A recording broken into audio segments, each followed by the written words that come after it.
Fala aí, pessoal. Vamos lá. Canal Tricolás com mais um vídeo no ar. Depois de São Paulo 0, Ceará 1 pelo Campeonato Brasileiro, uma vergonha de novo, né?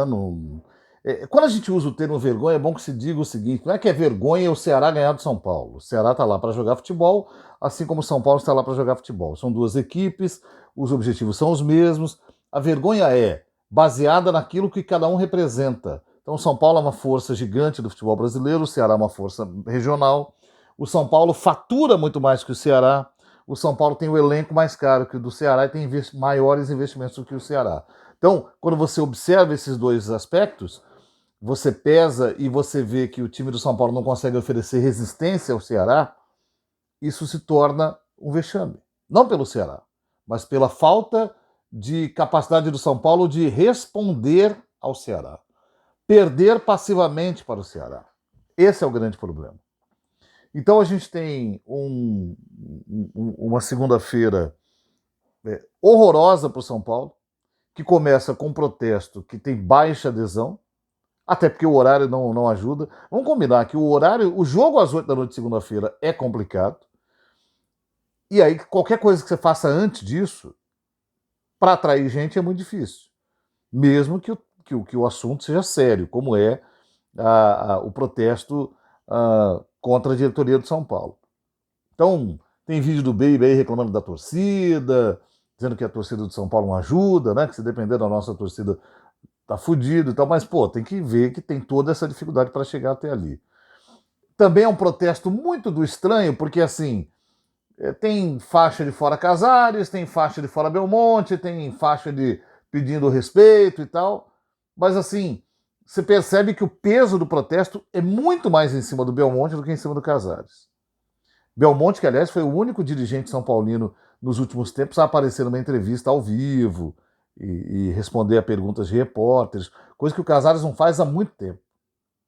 E não tem a menor vontade de fazer. Quando faz aquelas entrevistas exclusivas, individuais, na sala dele, onde ele pode se organizar para responder as coisas, né? Não consegue responder nada na hora. O Casares, inclusive, ele é o contrário do que é a maior parte dos dirigentes que adoram aparecer na hora que tem crise para dizer que vai resolver, que vai fazer. Ele não aparece também porque ele não sabe. Não é porque ele tem mais respeito, não é porque ele é mais contido, ele adora aparecer, mas ele não sabe. Ele não sabe e também tem aquilo que eu falei no último vídeo. Toda a preocupação do Júlio Casares com o São Paulo Futebol Clube é política. É política. Ele não tem nenhum interesse genuíno no time de futebol. E é importante o termo time de futebol ser ressaltado aí, porque a gente está falando de um clube que tem também o seu ambiente social. E é lá que ele se preocupa. Porque lá é que as questões políticas se resolvem. Então, um protesto mais ou menos, porque é um protesto que bate mais no Belmonte do que no Casares, que é quem merece apanhar de fato, que é o pai de todas as mazelas, inclusive as mazelas do departamento de futebol dirigido pelo Belmonte, inclusive a mazela que é, por si só, a escolha do Belmonte para ser diretor de futebol do São Paulo, porque ele não tem nenhuma capacidade para isso também, diga-se de passagem, mas quem tem a ideia é o Casares, então ele é o pai da ideia. Então, e agora surge a informação aí, né, de que o Casares deve pedir para sair, deve anunciar a sua saída agora depois do jogo. Ainda mais depois da derrota, cenário perfeito para isso. Aí a gente vai para o jogo, para o público do jogo. 12 mil pessoas no estádio do Morumbi. Eu não me lembro a última vez que eu vi um público no Morumbi com menos de 15 mil pessoas. Mas faz muito. Olha, bote mais de 4, 5 anos aí. Se a gente recuar 5 anos, tem a pandemia, né? Mas da pandemia para cá não tem. Não tem. Menos de 15 mil não tem. Não tem. Não tem. Se tiver um ou dois jogos aí, se tiver, é muito.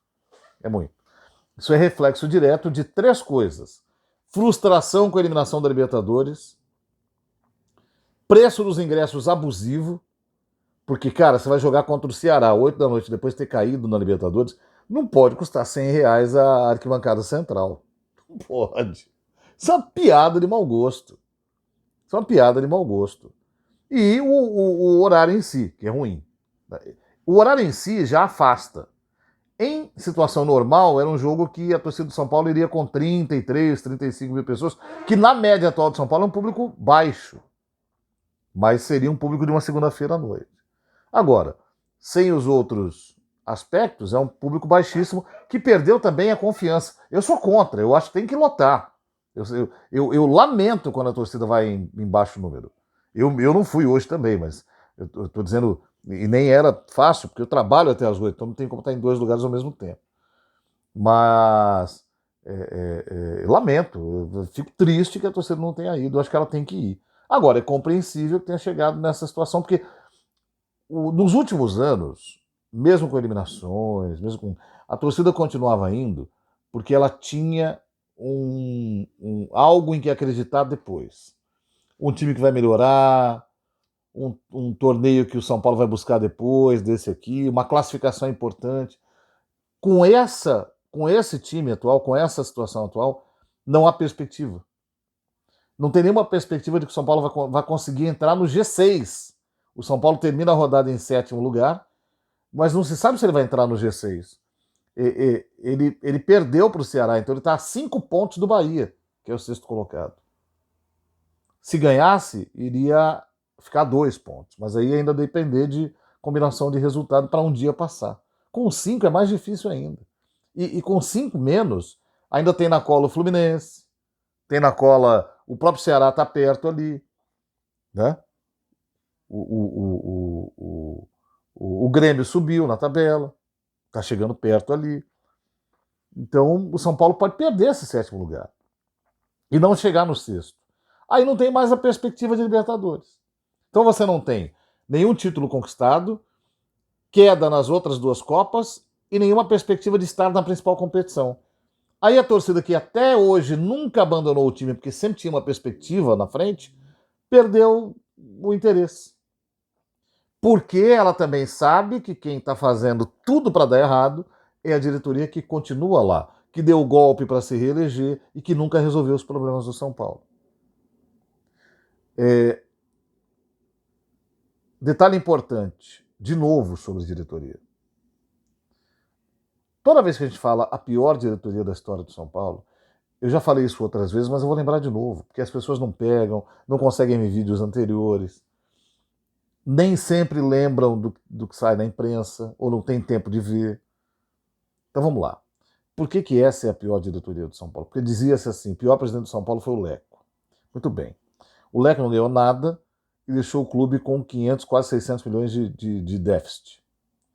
O Casares assume, diz que vai resolver os problemas financeiros e devolver o orgulho ao São Paulino. Muito bem. Na gestão Casares, o São Paulo tem naming rights do Morumbi. Tudo que eu vou falar é positivo. Naming rights do Morumbi. Um dos maiores patrocínios de camisa dos últimos tempos. Jogadores de peso no elenco. Que mais que tem? Bom contrato de televisão. Contrato com a empresa que negocia shows. Aí, o São Paulo... estádio sempre cheio. Tirando hoje, sempre cheio. Arrecadação boa. Aí de 600, subiu para 800, para 1 bilhão. Em um único ano, ele fez 300 milhões de déficit.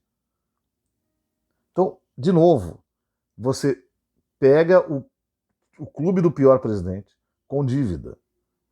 Você arrecada tudo que aquele cara nunca arrecadou na vida e você deve mais que ele. Não é um absurdo? Não é completamente despropositado? E por que é que todo mundo pede o Fora Casares hoje? Porque ele não explica isso. Ele nunca explica isso. A pergunta que a gente quer saber é o seguinte: o dinheiro está indo embora do São Paulo, Casares? E por que o torcedor do São Paulo se preocupa com o dinheiro? Porque toda vez que o São Paulo não tem um bom jogador contratado, toda vez que ele perde a disputa para outra equipe, toda vez que ele não consegue avançar nas competições porque não tem elenco, o que é dito é que o São Paulo não tem dinheiro. Mas o São Paulo aumentou a sua arrecadação e continua devendo. O que é que está acontecendo com o dinheiro do São Paulo?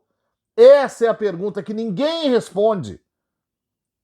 Ah, fizemos o FDIC.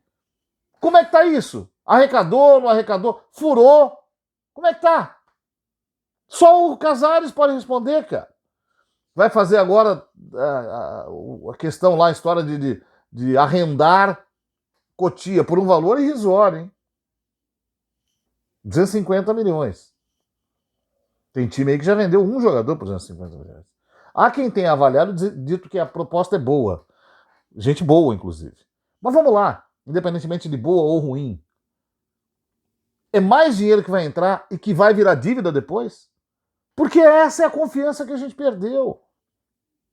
E isso não é respondido por essa diretoria. Não é. Com relação ao futebol, que acabou ficando por último, tem uma história que eu primeiro queria pegar alguns amigos de internet aí, rapaziada, os influencers. Eu queria só perguntar uma coisa para vocês. Esse elenco aí não era o melhor do São Paulo dos últimos anos? Essa desculpa de o São Paulo tem o melhor elenco dos últimos anos não serviu para dizer que o Zubeldia era uma merda? Agora, com o Crespo fazendo bobagem, esse elenco é o quê? Ainda é o melhor dos últimos anos ou o Crespo está errando? Porque, vamos lá, tem um monte de vídeo para trás desse aqui elogiando o Crespo. E o Crespo, por mim, continua. Porque o que o Crespo tem de trabalho de técnico de futebol é aquilo que a gente viu até 5 jogos atrás. O que está acontecendo 5 jogos para cá é uma junção de coisas. Queda no nível de apresentação de alguns jogadores e, coincidentemente, os dois principais do ataque que sobraram, Luciano e Ferreira, em péssima fase. Mais contusões, mais desajustes do próprio Crespo. Por exemplo, eu acho que tem que ser 3 zagueiros sempre. Mas com um atacante só do Ceará hoje, tinha que ser? Quando o Tolói sai, porque sentiu, e entra o Sabino, será que não era para ter entrado mais um jogador de frente ali? Pro São Paulo que está tendo dificuldade demais de marcar gol, marcar um gol? É bom que se diga, o São Paulo não marcou gol hoje, não marcou gol na quinta-feira, não fez gol no domingo contra o Santos, não fez gol na outra quinta contra a LDU também. Fez um gol contra o Botafogo lá na outra semana. 4 jogos sem fazer nenhum gol. 4 jogos. Derrotas para o Santos e Ceará. Derrotas para a LDU. São 4 derrotas. Santos e LDU. É isso? Não, peraí. São 4 derrotas, né? LDU, Santos, LDU, Ceará. 4 seguidas. O que está acontecendo? Aí você olha o time jogando, o time ainda tem aquele espasmo, vou chamar assim, de troca de passe e tal, mas não consegue entrar na área do adversário. O Bruno, goleiro do Ceará, demorou para tocar na bola hoje. E o Ceará já tinha chutado 3 vezes no gol do São Paulo, sem atacar o quanto o São Paulo atacava. O São Paulo atacava mais. E pressionava mais, mas rodava a bola com muita lentidão e não conseguia entrar na área. E ninguém estava de fora. O Bobadilla tentou uma vez ali, mas teria que tentar mais vezes. O Rodriguinho tentou, bateu nas águas algumas vezes, mas é muito pouco.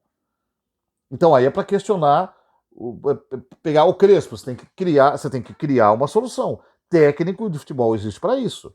Foi o que eu falei do próprio Zubeldia, quando tava aquela coisa, não, mas aí machuca, mas bom, técnico de futebol tá ali para encontrar soluções, encontre a sua.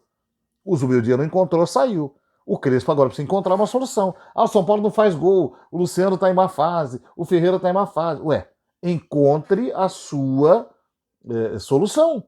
É deixar o Luciano no banco, colocar o Dineno? Então, por favor, ponha em prática. Agora, a gente sabe que o Dineno é horroroso. Não é o Dineno, é o Tapia? Então tá, bota lá. Mas a gente sabe que ele é horroroso também. E aí vai fazer o quê? Você vai ter que criar uma situação, cara. BT alguém, botar lá dentro da área, alguém que chute no gol. O São Paulo não pode ficar 4 jogos sem fazer gol e perder 4 jogos seguidos. O próximo jogo é contra o Fortaleza fora. Tá em má fase, mas é o Fortaleza fora. Domingo é o Palmeiras. E aí, vai perder, tomar goleada do Clássico em casa, domingo? É isso que tem que pensar aí, cara. A coisa tá muito ruim. Escalação sabe, com poucas... ok, você tem pouca alternativa, porque tem muita gente machucada, mas tem que começar a criar solução. Senão como é que vai ser? Eu falei outro dia que o grande mérito do Crespo era o São Paulo está refletindo em campo um trabalho de treinador. E nesse momento não está. O treinador não está mais funcionando. É para sair de jeito nenhum. Estou dizendo que é hora, e eu tenho certeza que ele deve estar pensando nisso, de achar uma solução. Precisa ser urgente, rápido, rápido, antes que o São Paulo não tenha mais nenhuma perspectiva de buscar qualquer coisa no campeonato. Rafael, sem culpa no gol para mim. Ele é driblado, mas pô, só tem ele e o cara. A tendência do atacante é driblar mesmo e bater no gol. Né? Nota 7 para ele. Rafael Tolói jogou muito pouco. 13 minutos, saiu. Sem nota. Arboleda, bem mediana a atuação. Bem mediana. Ali naquela, no mano a mano, às vezes bem e tal, mas bem mediano. Nada de imposição, tudo muito devagar. Nota 5,5. Alan Franco, trombando demais, fazendo falta demais, eventualmente saindo ali e tal, mas uma atuação abaixo, 5,5 também. O Sabino entrou no lugar do Tolói, teve uma atuação correta, nota 6,5 para ele, nada demais também, foi para o ataque tentar ajudar, é um cara que tem boa saída de jogo, mas... Cedric Soares, tentou muito, mas não acertou quase nada, 5,5. O Alisson, cara, o Alisson já foi um jogador melhor do que ele é hoje. Hein? Ele de novo carece de ter um pouco mais de inspiração. Ainda assim, ali no meio, pelo menos foi quem mais procurou trabalhar, quem mais procurou encontrar alternativa para dar passe. Mesmo assim, é uma nota 5,5. Damian Bobadilha jogou melhor hoje do que contra a LDU, mas ainda pouco produtivo, parece estar com sono. É engraçado, o time está com sono. E ninguém foi capaz de acordá-lo, dizer para ele que ele precisa acordar porque a vida continua. Então nota 6 para o Bobadilha. Rodriguinho. Eu vi críticas ao Rodriguinho na internet. É assim, cara, ele tenta. Ele tenta passar, ele tenta chutar. Ele não desiste. Ele caiu muito em produção do final do primeiro tempo para o segundo, depois acabou saindo, mas é um jogador lúcido.